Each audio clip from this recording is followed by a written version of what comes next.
y el asociado a delitos y o grupos organizados, que alcanzó 35,6%. Bueno, lo decíamos al comienzo, ¿no? Ha habido todo un debate respecto de las cifras, principalmente en el último tiempo porque estaba la necesidad de actualizar este dato en concreto para dar cuenta de cómo había ido evolucionando el trabajo del Estado en esta materia y hacer comparaciones hacia atrás. Antes de ir con nuestro entrevistado, solo decir que cuáles son los datos comparados de aquí en el último sexenio.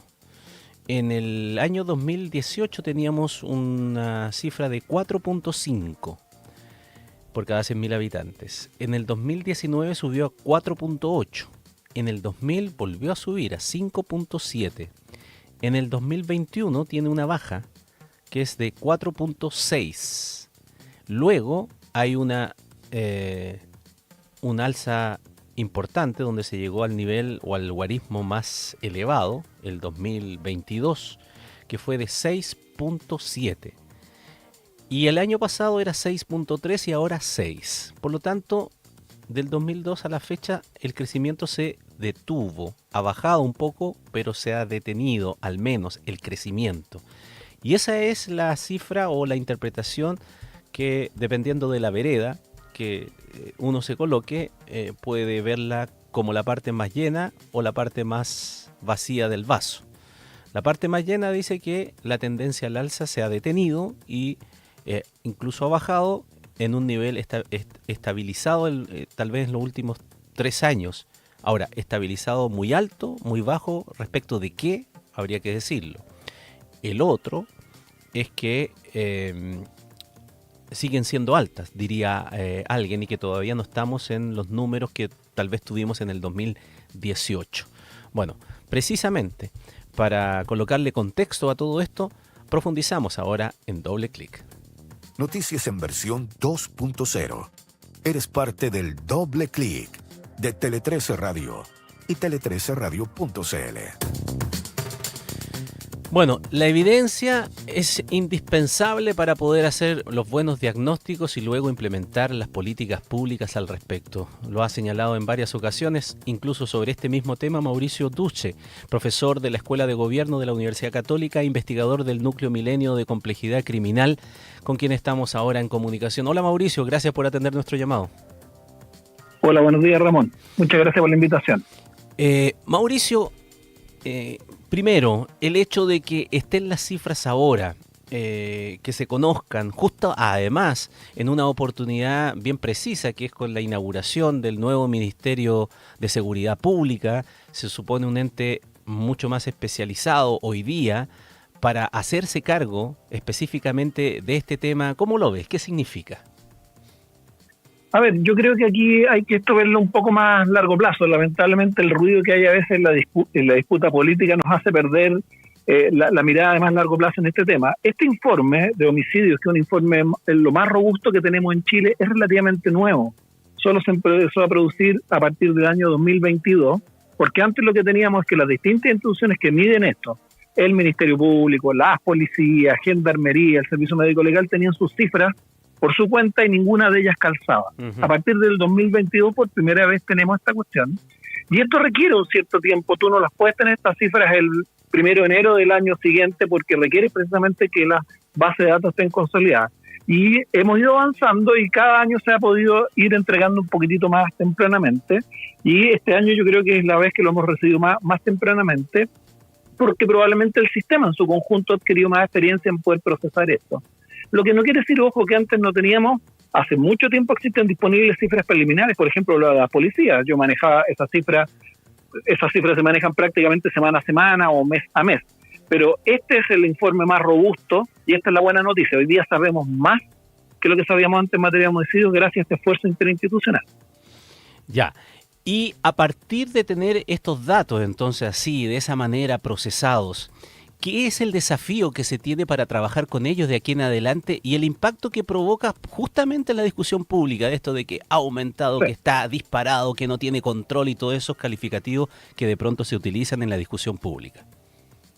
Sí, yo creo que los calificativos ayudan poco. Lo que estas cifras nos permiten, y es el ejercicio que tratemos de hacer acá, es tratar de entender qué está pasando. En la medida en que entendamos mejor qué es lo que está pasando, probablemente podemos adoptar políticas públicas más idóneas.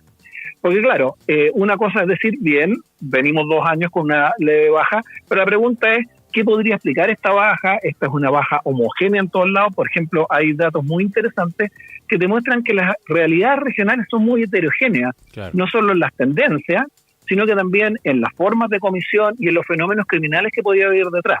Y te puedo poner algunos ejemplos si quieres para que conversemos. Por supuesto, vamos. Mira, por ejemplo, se dice que hubo 10 regiones que disminuyeron los delitos y hubo 11 regiones que aumentaron. Así es. Afortunadamente, las 10 que disminuyeron incluyen a las regiones más grandes del país, ¿cierto? Como la región metropolitana, Biobío y Valparaíso. Y entre las que subieron, ¿cierto? Por ejemplo, tenemos Aysén. Y entonces yo ya escuché hoy día un análisis en algún medio que decía, oye, pero en Aysén subió 100% el delito. Bueno, pero uno cuando se mete a Aysén se da cuenta de algunas particularidades que tiene Aysén.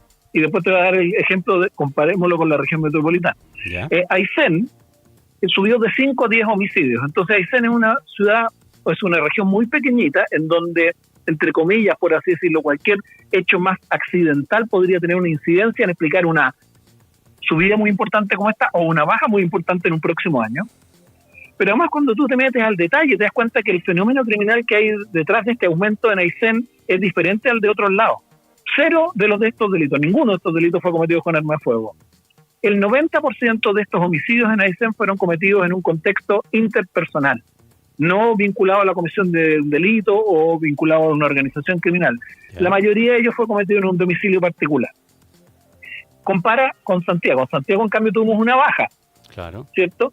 Pero en Santiago, en la región metropolitana, el 61% de los delitos de homicidio fueron cometidos con armas. El 42% de ellos fueron cometidos en contexto de la comisión de un delito o de participación de alguna organización criminal y el 72% en la vía pública. Entonces, esto te da cuenta que, claro, si nos quedamos solo con el 100% de Aysén, no vamos a entender lo que está pasando ahí. Probablemente en Aysén hay un problema vinculado, yo especularía como hipótesis, al consumo de alcohol potencialmente, a conflictividad entre personas que se conocen. Como te digo, no hay armas de fuego, solo hay armas cortopunzantes y contextos interpersonales, y por tanto la política pública para Aysén probablemente tiene que ser muy distinta a la política pública de la región metropolitana, donde sí tenemos fuerte presencia de armas, de crimen organizado y muchos delitos cometidos en la vía pública. Entonces, estos datos son un piso para empezar a hacer estas distinciones y poder diferenciar mucho mejor la política pública que estamos discutiendo, que a veces se discute como algo más o menos general, común para todos lados. Bien interesante hacer ese doble clic, como es el tema también, el nombre de nuestro programa, para ver que los fenómenos son diversos y por lo tanto tienen que analizarse en su contexto. Lo mismo uno podría decir, y viene a mi recuerdo una conversación que estuve hace algunos tiempos en este mismo programa con el fiscal Carrera, que llevaba a cargo el tema de los gallegos en el norte, sí, en donde la sola desarticulación de al menos esa organización llevó a una baja sostenida de varios homicidios que estaban atribuidos exclusivamente a esa banda. Entonces se había producido una baja considerable y ahí estaba íntimamente relacionado a una organización criminal que había cometido muchos homicidios en particular. Sí, y ese era otro ejemplo que te iba a poner de cómo estos datos nos ayudan a visualizar distintas realidades y nos pueden ayudar a afinar la puntería y a entender mejor lo que está pasando. Lo que ha pasado en el extremo norte es bien interesante, porque si tú tomas las dos regiones más del norte, Arica y Parinacota y Tarapacá, ves que en el tiempo ha venido, y sistemáticamente produciéndose una disminución muy, muy significativa de las tasas de homicidios. Para que tengan una idea, en Arica y Parinacota, el 2022 llegamos a tener una tasa de 17 homicidios por cada 100.000 habitantes, o sea, el triple prácticamente, ¿cierto?, de lo que ocurría a nivel promedio país, una cifra muy, muy, muy mala. Y este año llegamos a todavía una cifra alta sobre el promedio, pero 9.9, o sea, prácticamente bajamos a la mitad con una reducción este año de un 20%. Y algo similar ocurrió en Tarapacá. En Tarapacá llegamos a tener 13,5 homicidios por cada 100.000 habitantes el 2021, y este año bajamos a 7,9 en una baja de un 26%. Y entonces uno dice, bueno, algo está pasando en el norte, ¿cierto?, que hemos encontrado una fórmula de bajar, o hay algunos elementos de contexto. Yo creo que el dato no te permite hacer todavía una conclusión, pero sí uno podría tener hipótesis, por ejemplo, la que tú planteas. Efectivamente, hubo un cambio de estrategia en la persecución penal, que ha tenido algunos éxitos que son conocidos públicamente, pero que también se refleja en los datos que están mostrando las evaluaciones preliminares que se están haciendo de la iniciativa de ECO, estrategia, ¿cierto?, y de persecución penal de delitos de homicidio y secuestro en contexto de crimen organizado que implementó el Ministerio Público, que efectivamente está mostrando mejoras tanto en las tasas de formalizaciones y personas formalizadas por estos delitos, como también personas que quedan en prisión preventiva. Y probablemente algo de esto ha influido, pero aquí tenemos que saber ahora el triple clic. Las atribuciones causales de por qué suben en algunos lados, por qué baja, este informe no las arroja, y yo ya he visto mucho apuro en algunos como líderes de opinión más bien del área política en decretar que ciertas cosas no funcionan, o en otros en señalar que ciertas cosas son las que funcionan. La verdad es que todavía no podemos hacer afirmaciones en esa línea, pero uno puede empezar a levantar hipótesis a partir de estas realidades que demuestran cambios importantes. Ahora, otra de las cosas que ha llamado la atención y que ha generado también discusión en distintos sentidos ha sido el dato respecto de la edad de las víctimas, Mauricio. Se observa un aumento en la proporción de niños, niñas y adolescentes víctimas de homicidio consumado, pasando de un 5,3 en 2023 a un 6,3 en el 2024. Y como también en las informaciones diarias, lamentablemente se ve también la participación de muchos menores de edad en ciertos delitos específicos, por ejemplo los turbazos o los portonazos. Evidentemente que ahí hace una mezcla entre una y otra cosa que no deja de llamar la atención y que sobre cuál habría que hacer el punto al respecto a tu juicio. A ver, para poner los números, esto significó que subimos de 66 niños víctimas de homicidio del 2023 a 76 el 2024. Afortunadamente todavía siguen siendo una proporción pequeña del total de los homicidios, pero es un número para preocupar. Yo creo que esto da cuenta de un fenómeno más general que tiene que ver con aumento de violencia, ¿cierto?, y acceso de armas que potencialmente están teniendo los jóvenes. Todavía no tenemos el dato de quiénes son los jóvenes, cuál es la proporción de jóvenes que participó como autoría en estos delitos. Claro, claro. Ese dato no lo tenemos, y ese dato es muy importante para hacer alguna evaluación, un poco el debate que está hoy día más bien está mirando a eso, ¿cierto?, a los jóvenes que cometen delitos. En general, la evidencia que tenemos de años anteriores indica que estos jóvenes que cometen estos delitos se concentran fuertemente en los jóvenes de 16 y 17 años, no en los de 15 o 14. ¿Cierto? Te lo menciono porque hoy día una de las cuestiones que se está empezando a discutir es que bajemos la edad de responsabilidad penal, cuando la evidencia muestra que mientras más chicos, menos delitos cometen, y particularmente menos delitos graves cometen. Pero no tenemos todavía esa cifra, pero es un tema que hay que mirar también con mucho cuidado, porque puede estar habiendo ciertas dinámicas. Por ejemplo, los números, esto coincide con que los números de deserción escolar han venido aumentando. Claro. Entonces, yo creo que entender bien qué es lo que está pasando con los jóvenes supone mirar no solo los datos de la justicia penal, sino que un conjunto de datos que están asociados a comprender los temas de adolescencia e infancia en Chile. El ministro de Justicia, ante esa situación, decía él, indicando que también hay que hacer el análisis más acabado también de las características de esos homicidios, entre participación, víctima o no. Decía que en todo caso lo que había que ver allí también era un reconocimiento de que el Estado en su conjunto, en sus políticas de tratar de frenar la carrera criminal, por decirlo de alguna manera, ¿no? Ha fallado en ese sentido. Es decir, hay que redoblar los esfuerzos, ser más eficiente, buscar, intervenir a esos menores de edad para que efectivamente, ya más grandes, ya casi llegando a la adultez, no pasen a engrosar esta lista si es que están cometiendo delitos, por ejemplo, y son víctimas después, incluso también víctimas de homicidio, pero dentro de un contexto de violencia, cometiendo tal vez algún delito. Sí, y eso es lo que te muestra toda la evidencia comparada internacional, que si tú quieres tener un impacto efectivo a mediano plazo, tienes que meterte en prevención temprana con los jóvenes. y probablemente eso te va a permitir sacar del circuito a jóvenes que presentan bajos niveles de compromiso delictual muy tempranamente, y probablemente con aquellos que son un porcentaje relativamente pequeño que tienen alto compromiso delictual, el Estado tiene que hacer un trabajo mucho más sofisticado que el que estamos haciendo ahora. Pero déjame tomar, a propósito de algo que mencionaste, otro tema que el informe tiene noticias interesantes, que tiene que ver con entender bien la dinámica de los delitos.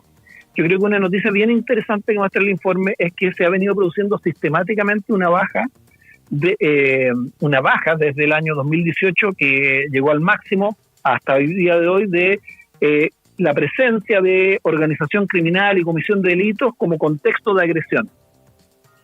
Porque este es un tema que nos preocupa mucho, ¿cierto? Nos ha preocupado mucho el tema de cómo el crimen organizado está influyendo en la producción de ciertos delitos, pero la cifra, fíjate, nos dice que allí donde el 2018 el contexto de crimen organizado aparecía en un 47% de los delitos, ahora el año pasado fue un 35%. Yeah. Entonces también esto, digamos, puede ser leído positivamente, puede ser leído como más bien una pregunta para seguir indagando, pero esto es un hecho importante para tener presente. Y lo mismo se produjo respecto al año pasado, que también puede ser una buena noticia, una baja en la presencia de uso de armas de fuego. Allí donde el 2022 llegamos a tener 54% de homicidios con armas de fuego, este año tuvimos 49%. Y esto te puede arrojar algunas pistas. La evidencia comparada, por ejemplo, en América Latina, hay estudios recientes de impacto de estrategias para disminuir homicidios. Las que han resultado más promisorias, con mejores resultados, son precisamente políticas que miran hacia la limitación del porte de armas y la limitación de la posesión de armas, contrario a lo que nuevamente algunos han venido proponiendo en los contextos electorales que estamos viviendo. Y una última cosa, referente a un dato que también llama la atención, tal vez no necesariamente por el hecho, sino que por la magnitud donde se concentran en horario las agresiones a las víctimas. Se habla el informe de que muestra que entre las 18 y las 23:59 horas se registra el 32,6% de los homicidios, y durante la madrugada, es decir, después de medianoche y hasta prácticamente las 6 de la mañana, otro 27% de los casos. O sea, en esa franja horaria nocturna y de madrugada se concentra el 60,3% de las víctimas de homicidio en el país.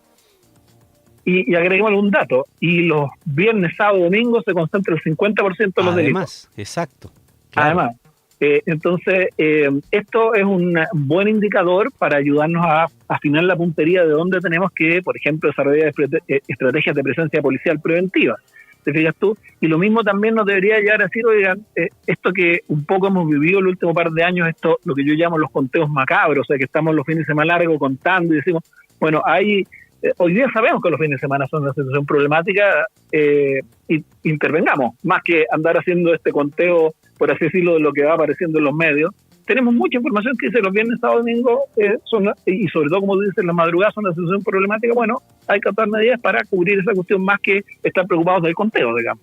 Claro que sí. Bueno, para eso sirven estos datos, ¿no? Evidencia para poder desarrollarla, interpretarla bien y tomar las decisiones correctas y que sean eficientes. Y para que nosotros podamos analizarlo también, no solamente quedarnos en el titular y comprender un poco más los datos que entregan los informes. Y para eso te agradecemos, Mauricio, haber conversado con nosotros esta mañana aquí en Doble Clic. Que esté muy bien, un buen fin de semana.